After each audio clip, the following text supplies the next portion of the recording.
नमस्कार दोस्तों, पीएलटिक्स में आपका बहुत बहुत स्वागत है। दोस्तों आज के इस क्लास में UP triple S C video exam 2023 के लिए हिंदी का प्रैक्टिस सेट छठा लेकर आया हूं और इस प्रैक्टिस सेट के अंतर्गत दोस्तों हम लोग हिंदी के 50 क्वेश्चंस को सॉल्व करेंगे।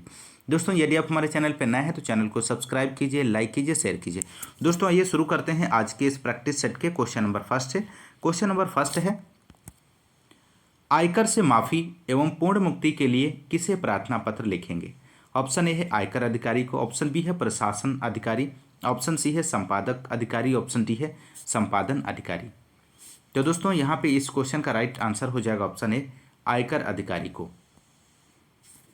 अगला क्वेश्चन, क्वेश्चन नंबर सेकेंड है दोस्तों, यारा लावा किस प्रकार के व्यंजन हैं? आपको बताना है। ओषुम है, अंतःस्थ है, स्पर्श है, अयोगवाह है।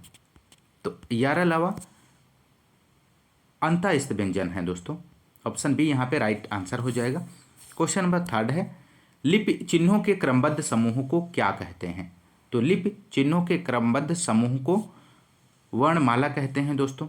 ध्यान रखिएगा, ऑप्शन डी इस क्वेश्चन का सही जवाब है। क्वेश्चन नंबर फोर है, ऊष्म वर्ण है, इनमें से आपको बताना है दिए गए ऑप्शंस में से कौन सा ऑप्शन ऊष्म वर्ण के अंतर्गत आता है? तो राइट आंसर हो जाएगा ऑप्शन बी शाखा साहा। ऑप्शन बी यहाँ पे राइट आंसर हो जाएगा। नेक्स्ट क्वेश्चन, क्वेश्चन नंबर 5 है, निम्नलिखित शब्दों में से स्वर संधि को पहचानिए। तो दिए गए ऑप्शंस में से आपको स्वर संधि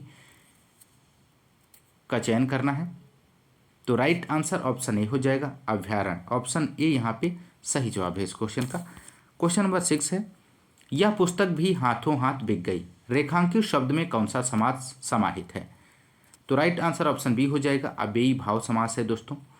नेक्स्ट क्वेश्चन, क्वेश्चन नंबर 7 है, अपनी सरकार बन गई, रेखांकित शब्द में उपयुक्त उपसर्ग है। तो किस उपसर्ग का प्रयोग किया गया है दोस्तों? यहाँ पे इस क्वेश्चन का राइट आंसर हो जाएगा ऑप्शन बी सर उपसर्ग का प्रयोग किया गया है सरकार में। क्वेश्चन नंबर 8 है, वाह बहुत अच्छा किया, रेखांकित शब्द का अव्यय का प्रकार बताइए। तो दिए गए ऑप्शंस में से राइट आंसर हर्षबोध हो जाएगा, हर्षबोध। अगला क्वेश्चन, क्वेश्चन नंबर 9 है, अमी के तत्सम रूप को पहचानिए। तो अमी का तत्सम रूप बताना है दोस्तों दिए गए ऑप्शंस में से। तो अमी का तत्सम हो जाएगा ऑप्शन बी अमृत होता है, अमी का अमृत हो जाएगा तत्सम रूप। क्वेश्चन नंबर 10 है, आखर शब्द का तत्सम रूप कौन सा है? तो आखर का तत्सम रूप बताना है दोस्तों। तो आखर शब्द का तत्सम रूप हो जाएगा यहाँ पे अक्षर हो जाएगा, ऑप्शन बी राइट आंसर है।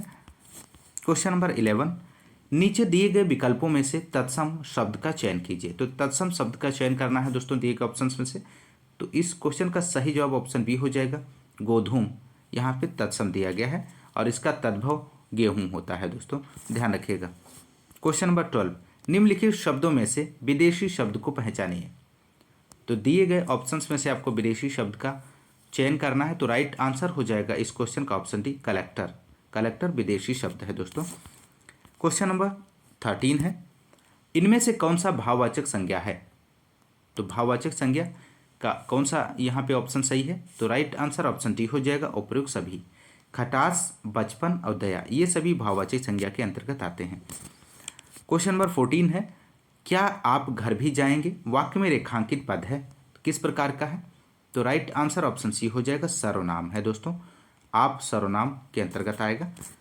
क्वेश्चन नंबर 15, निम्नलिखित में से विशेषण को पहचानिए। तो दिए गए ऑप्शंस में से आपको विशेषण का चयन करना है। तो राइट आंसर हो जाएगा यहाँ पे ऑप्शन है क्रोधी। क्रोधी विशेषण है दोस्तों। अगला क्वेश्चन, क्वेश्चन नंबर 16 है, लड़का जल्दी से लपक कर पकड़ लिया।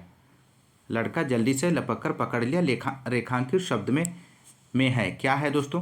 क्रिया है, क्रिया विशेषण है, संज्ञा है या सर्वनाम है?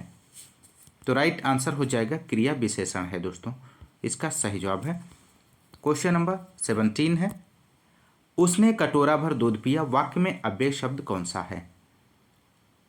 ए है कटोरा, बी है दूध, सी है भर, डी है पिया।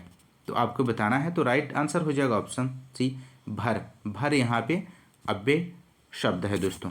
क्वेश्चन नंबर 18, कौन सा पद विकृत नहीं होता है? तो आपको बताना है। तो राइट आंसर हो जाएगा ऑप्शन बी अव्यय जो है इसका सही जवाब हो जाएगा अव्यय विकृत नहीं होता है, ऑप्शन बी राइट आंसर हो जाएगा। क्वेश्चन नंबर 19 है, कमल सरोवर में खिला, रेखांकित शब्द का पर्यायवाची नहीं है, तो राइट आंसर ऑप्शन ए हो जाएगा, सतदल इसका सही जवाब है।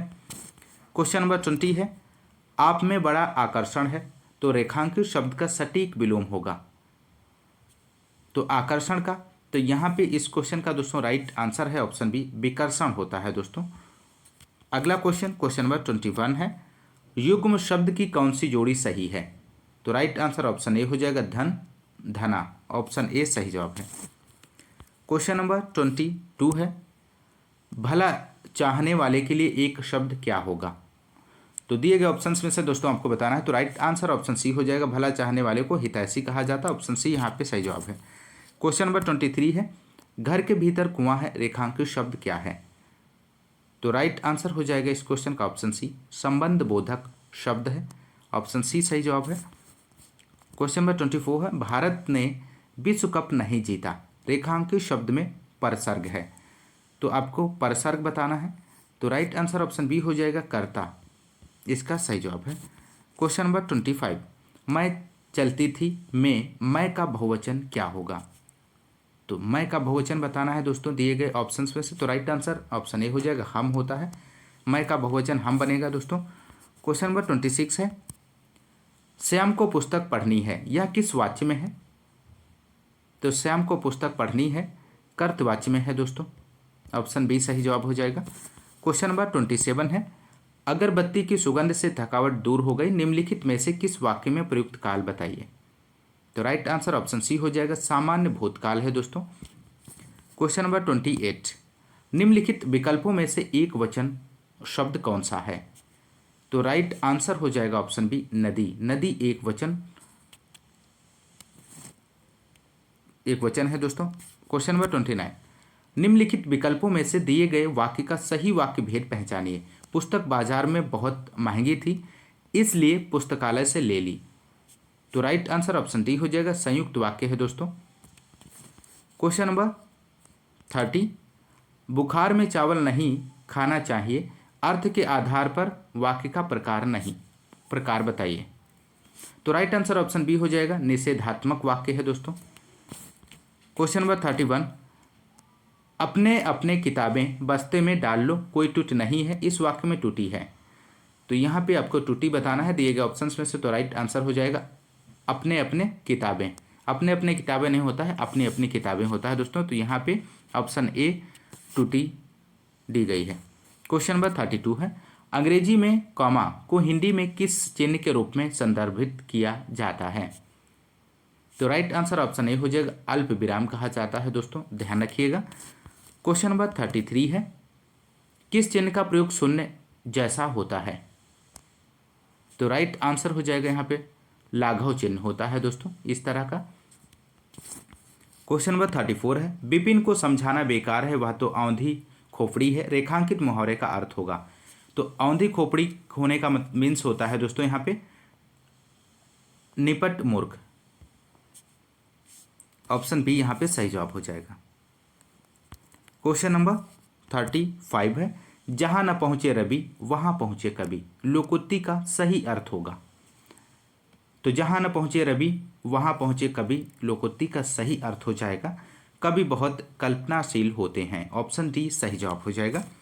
क्वेश्चन नंबर 36 है, जो स्त्री सूर्य भी न देख सके, वाक्यांश के लिए एक उचित शब्द होगा, तो दिए गए ऑप्शंस में से आपको बताना है, जो स्त्री सूर्य भी न देख सके उसके लिए एक शब्द क्या बनेगा, तो ऑप्शन सी यहाँ पे राइट आंसर हो जाएगा, असूर्य पश्या बनेगा, ऑप्शन सी राइट आंसर हो जाएगा, असूर्य पश्या कहते हैं।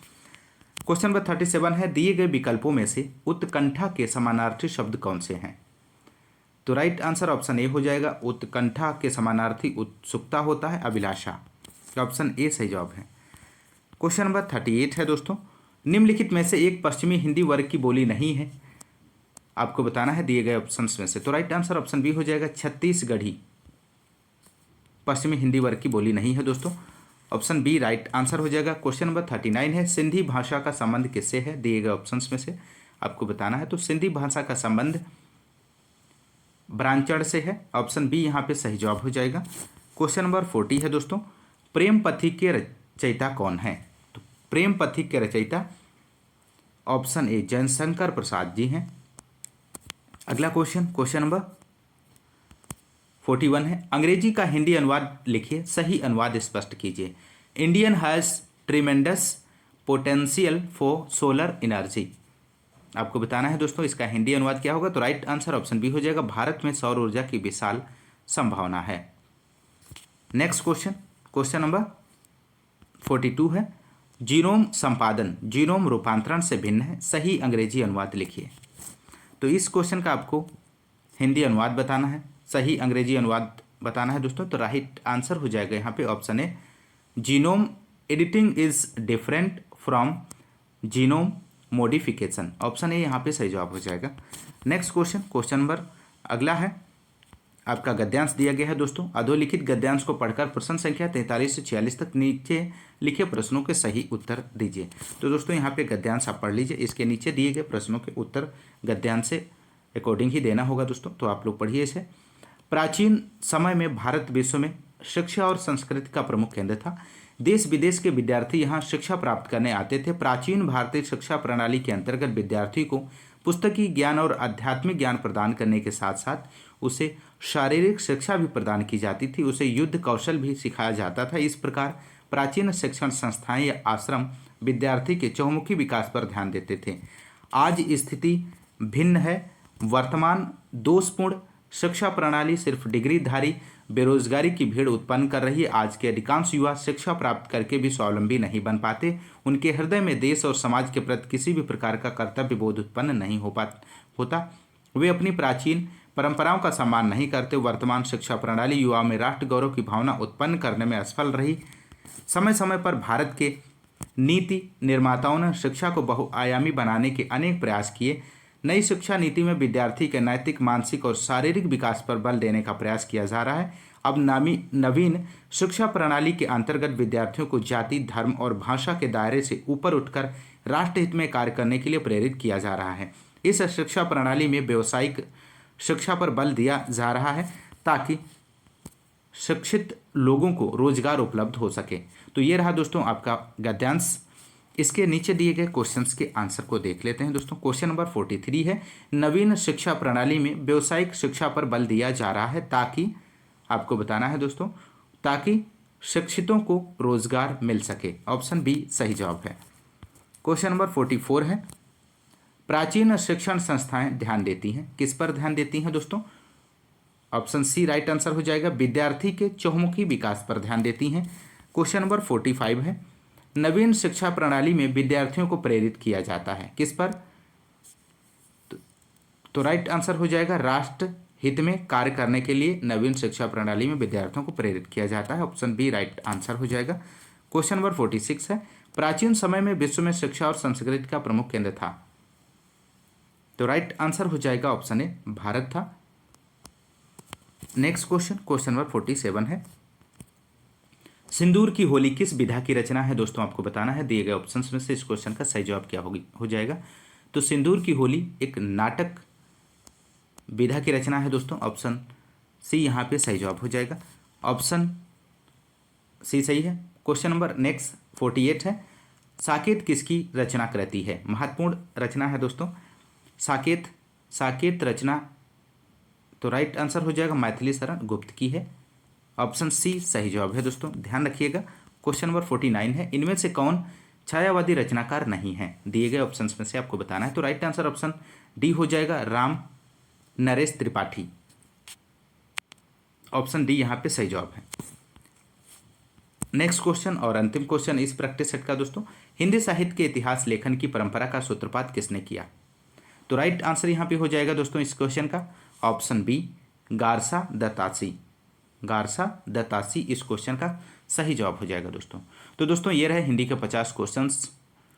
दोस्तों यदि आपको क्लास पसंद आती है तो क्लास को आप लोग ज़्यादा से ज़्यादा लाइक और शेयर करते रहें दोस्तों आज की इस क्लास में बस इतना ही। मिलते हैं नेक्स्ट क्लास में एक नेक्स्ट प्रैक्टिस सेट के साथ। तब तक के लिए नमस्कार, जय हिंद, धन्यवाद।